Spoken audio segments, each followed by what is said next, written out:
Hello, this is Mayor Rachel Proctor, and I would like to welcome you to a very special segment of DeSoto Rises.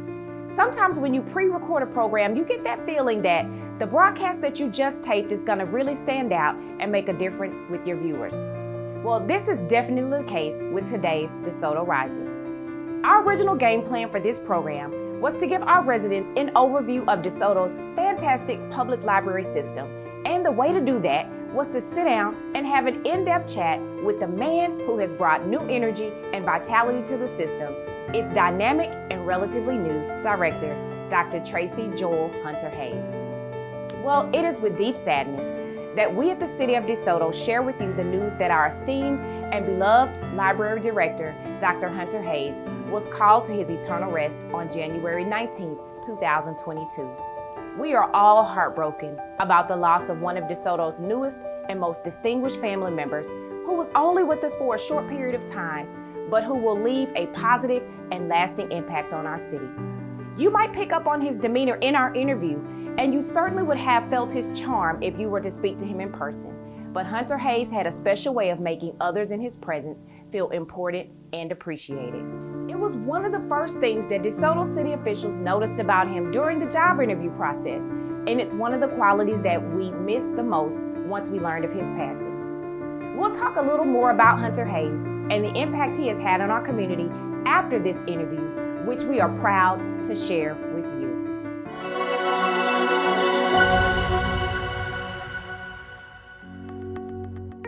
Hey there, and welcome back to another episode of DeSoto Rises with me, your host, Mayor Rachel L. Proctor. Now, we're right in the middle of Black History Month. That's right here in the month of February. And so we are excited to be with a very special guest here in our community. And that is none other than Dr. Tracey Hunter Hayes, our library director here in the City of DeSoto Public Library.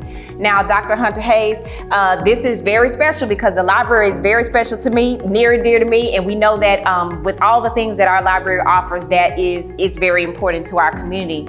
And so can you just tell us a little bit about some of the resources that you guys have here in the library? We'll just come straight out the gate. Okay, well, certainly first, the library is a sanctuary. Sure. And what we try to strive for is to make this a safe space. Whether you're physically in the space or you're streaming into the space, we offer your traditional books, computers, laptops, all the online things that you can imagine in terms of databases, networks, and et cetera. But one of the key things is people in the building.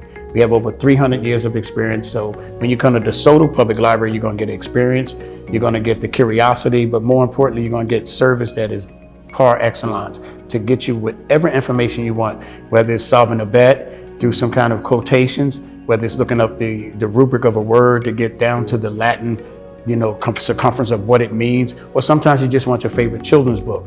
We offer almost any and everything, and if we don't have it, we'll get it for you.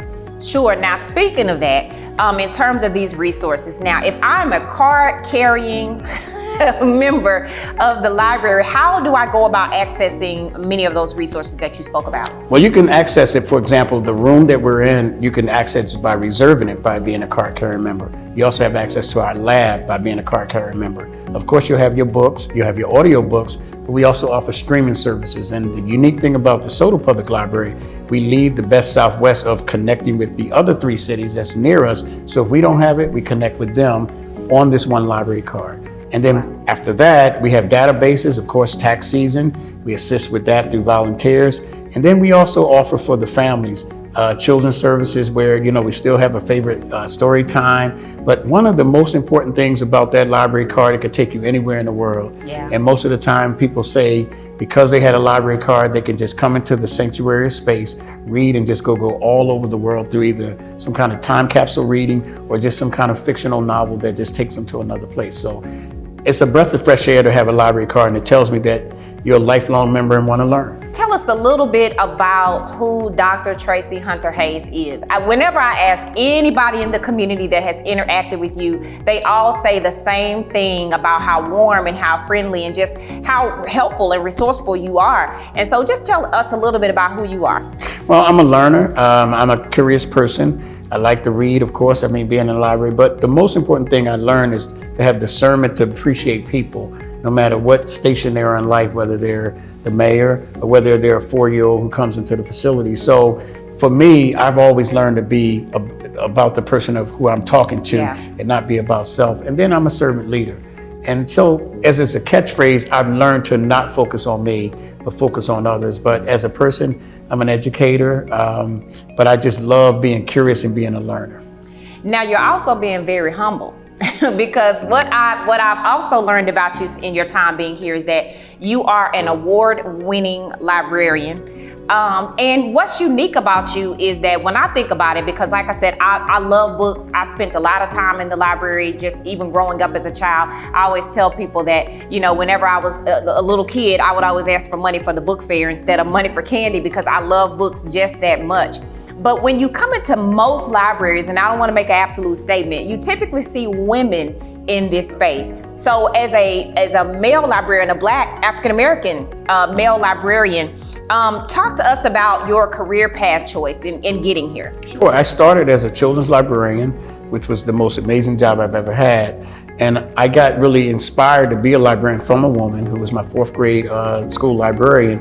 And I thought she was doing some wizardry by reading the books, but not looking at the pages and the words. She had read it 100 times though. So she knew it by heart. And I took an interest in that. And then when I went on to undergraduate at Lincoln University in Pennsylvania, I worked in the library as an undergraduate. Here again, there were women who had encouraged me that you seem to be curiosity about, you know, literature, etc. You need to be a librarian. I said, what's a librarian? And they shared with me, you're not just a lover of books, cataloging, you'll have an amazing career as a male. That's how they presented it. And so after finishing my undergraduate, I went on to the library school at the University of Pittsburgh. And the current sitting Librarian of Congress, Dr. Carla Hayden, a woman, was my professor. And she was a former children's librarian. And then she encouraged me. She said, you love literature, you love language, try to get into the profession, but do what you want to do, which was children's librarian. So that took me on a path where I was unique in that being a male, it seems like it created opportunities. And then being an African-American male, it created opportunities where they asked me to be a research fellow at the American Library Association. And I was just 4 years in the profession. And I did a study that I didn't realize then. I wanted to increase the number of people of color. That's how I termed it. Particularly African Americans, Latin Americans, Asian Americans, or Hispanic Americans, and Indigenous Americans. I wanted to increase our numbers. So we created a synthesized methodology to say, recruit in the 8th grade and talk about the profession like people say, I want to be a doctor and lawyer. What about being a librarian? And then we put $6 million behind it to be a award-winning institution to say we're serious about investing. And it's called Spectrum, and it's still happening today. But I learned as a children's librarian, I was not going to be able to rise and become a manager, because as a children's librarian, you're playing with children. And so I quickly was recruited in academia, where I did about 26 years of my profession. I worked in every single library you could think of. I was director of a military library in New Jersey. I directed the oldest theological seminary in New Jersey, which also was New Brunswick Theological Seminary, you know, white reform. But I did it, and I always tell people that I don't like being the first African American. I just want to be about the excellence. I tell them, if you want to offend me, tell people that I'm the first. Because if you're the first, sometimes you're going to be the last. And so my goal has been to, behind me, recruit others. And I'm proud to say of 4 institutions I've led, the persons who were behind me were African American women, and they went on to become the director. And so over the course of 32 years, I must have recruited maybe 40 librarians, and about 60% of them are African American, some of them are Latino American, a few of them are Asian American. Because I tell them it's a sleeper profession, but with the internet exploding, it's so many opportunities. I mean, Beyonce has her own librarian, believe it or not. Really? Her own librarian and archivist. That's new information. And so it's a profession where with archives and training is so valuable to understand the repository information that the world needs. So we're needed, and we're out there, and everyone needs a librarian. If you're gonna go to law school, you need a librarian.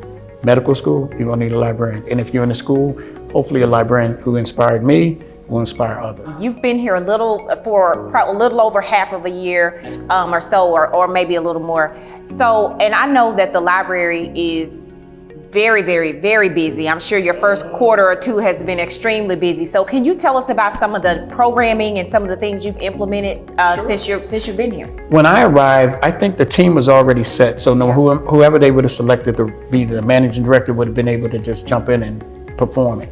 What we've done though is be intentional.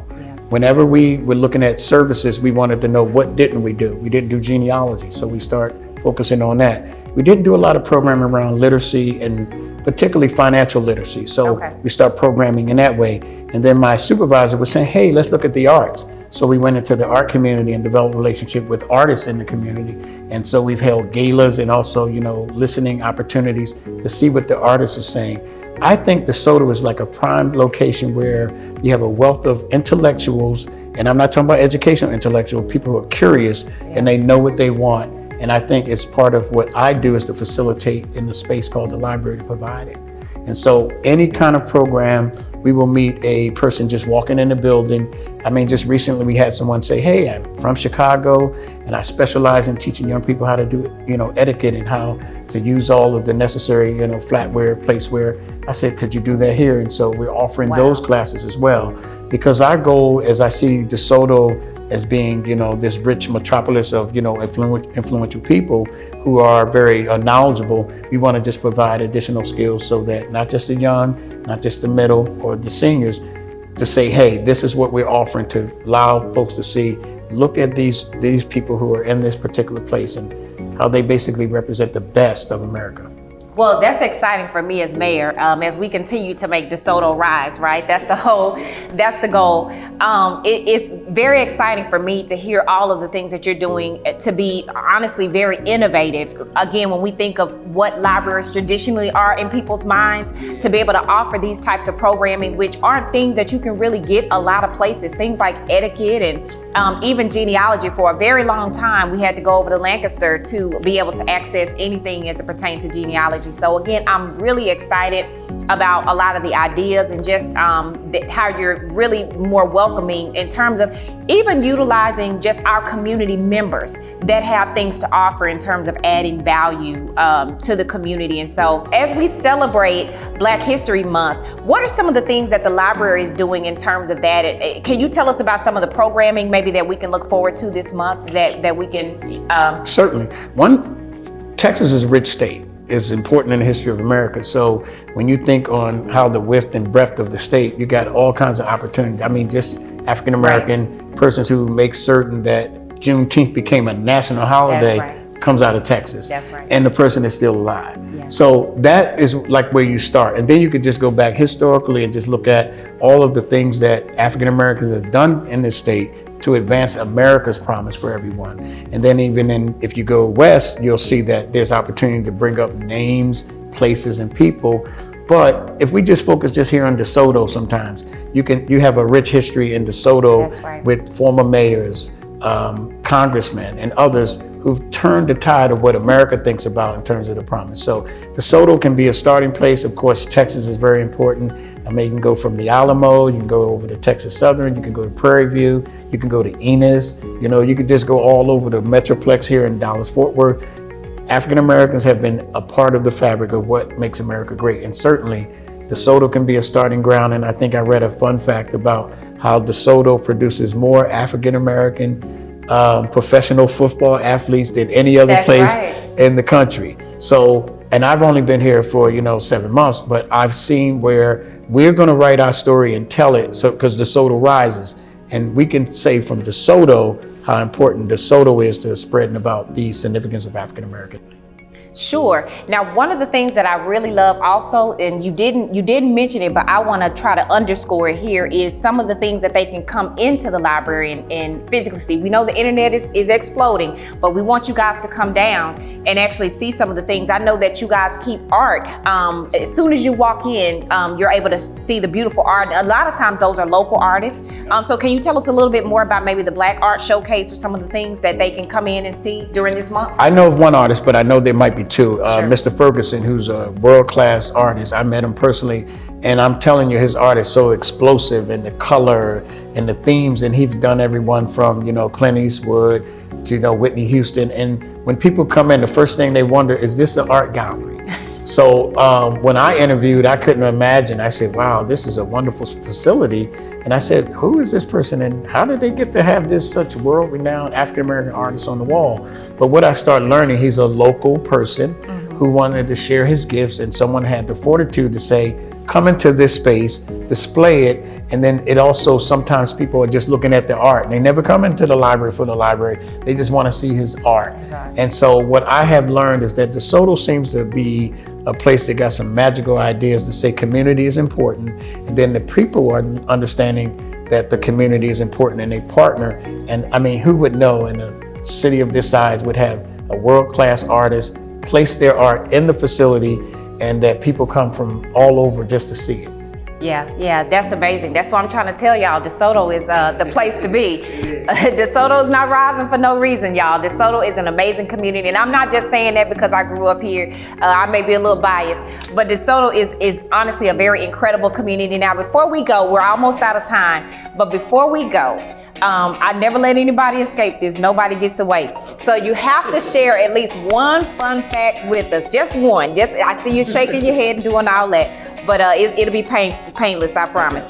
Just share a fun fact with us so the community can get to know Dr. Hunter Hayes just a little bit better. I might be about excellent when it comes to food choices. That's where I fall off the wagon. I mean, I eat like a nitwit. I eat almost anything. But I try to choose healthy choices, and DeSoto helps me out because y'all have a lot of eclectic places to eat. But the fun fact is I eat like a nitwit, but you know, I pray over and ask God to help me with it. But often it's not the most exciting thing to eat. Well, you know what, if y'all can find y'all's mayor some vegan ribs, I may sit down and have them with you. Okay, all right. Well, that concludes our time, but before we go, I want to see if you can kind of look at that camera and tell the community how they can get connected with the DeSoto Public Library. Sure. The DeSoto Public Library welcomes you for one reason and one reason only. It is the one place that we have in this city that everything is free. With that card that you have, all you have to do is walk into our facility or call us. We'll get you set up. We'll get your library card. It allows you to stream, use the databases, or if you want to reserve a room. And if you have some young people, send them our way as well, because we want to be able to be a lifelong learning opportunity that when you come into our facility, we welcome you and say thank you for participating in the city that loves you back. So Dr. Hunter Hayes, that concludes our time, but every single guest that comes on the show gets something very special to remember this moment. So I want to present you with one of our All-America City pins. The city of DeSoto thanks you. Thank you. And again, thank you for rising with us, and you can wear that proudly as you go about your day. Thank you. And again, as mentioned earlier, make sure you make your way down to the DeSoto Public Library and please see the flyers so that you can get connected with all of the Black History moments and the events that we are having this month. So with you, with me, with us, DeSoto Rises.